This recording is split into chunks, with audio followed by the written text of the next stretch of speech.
जनतेने जो विश्वास दाखवला तो सार्थ करण्यासाठी कटिबद्ध आहे. बोलण्यापेक्षा कृतीवर भर देऊन मी काम करणार आहे. आपल्याकडे कसदार जमीन, मुबलक पाणी आहे. आता गरज आहे योग्य दिशा देण्याची. दक्षिण तालुक्यातील पुढील 5 वर्षात अनेक प्रकल्प मार्गी लावून तालुका मॉडेल करायचा मानस आहे. त्यासाठी सर्वांनी साथ द्यावी असे प्रतिपादन आमदार सुभाष देशमुख यांनी केले. सोलापूर सोशल फाउंडेशन आयोजित दक्षिण सोलापूर समृद्ध गाव अभियान तालुका स्तरीय कार्यशाळा किल्लेदार मंगल कार्यालय येथे झाली. यावेळी आमदार देशमुख बोलत होते. या कार्यशाळेस प्रमुख पाहुणे म्हणून समृद्ध गाव अभियान समितीचे जिल्हा प्रमुख व चिंचणीचे प्रणेते मोहन अनपट, व्याख्याते व खेडचे उपसरपंच नागेश कोकरे, हनुमंत कुलकर्णी, नामदेव पवार, रामप्पा चिवरशेट्टी, डॉक्टर चनगोंडा हविनाळे, संगप्पा केरके, राम जाधव, अतुल गायकवाड उपस्थित होते. आमदार देशमुख म्हणाले, जिल्ह्यात समृद्ध गाव करत असताना तालुका समृद्ध करणे आवश्यक आहे. दक्षिण तालुक्यातील पुढील 5 वर्षात देगाव जलसेतू, दुबदुबी तलाव, वडापूर बॅरेजेस, भीमा सीना जोडकालवा, मंद्रुप MIDC, सीना नदीवरील ब्रिज कम बंधारे जलसंधारण माध्यमातून तलाव नाला खोलीकरण करून पडलेल्या पावसाचा थेंब वाचवण्यासाठी काम करणे, शाळा दर्जेदार करून शाळांची गुणवत्ता वाढवणे, शैक्षणिक स्तर उंचावणे, शेतकऱ्यांना सर्व प्रकारची मदत करून तालुक्यामध्ये कृषी क्रांती करणे आदी कामे करायची आहेत. त्यासाठी आपण सर्वजण एकत्र येऊ. सोलापूर जिल्ह्यात ग्रामीण पर्यटन वाढीसाठी संधी या विषयावर मोहन अनपट यांनी मनोगत व्यक्त केले. चिंचणीच्या विकासात आमदार देशमुख यांचे योगदान मोठे असून त्यांच्या मार्गदर्शनाखाली मोठे काम सुरू आहे असेही ते म्हणाले. नागेश कोकरे यांनी समृद्ध गाव अभियान आराखडा आणि अंमलबजावणी या विषयावर मार्गदर्शन केले. सर्व लोकप्रतिनिधींनी सर्व शासकीय योजनांची माहिती जाणून घेत त्याची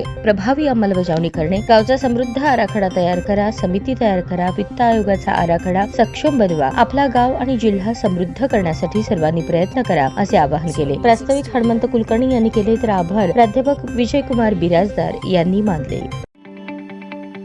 ताज्या बातम्या पाहण्यासाठी प्राईम महाराष्ट्र न्यूज चॅनलला सबस्क्राईब करा.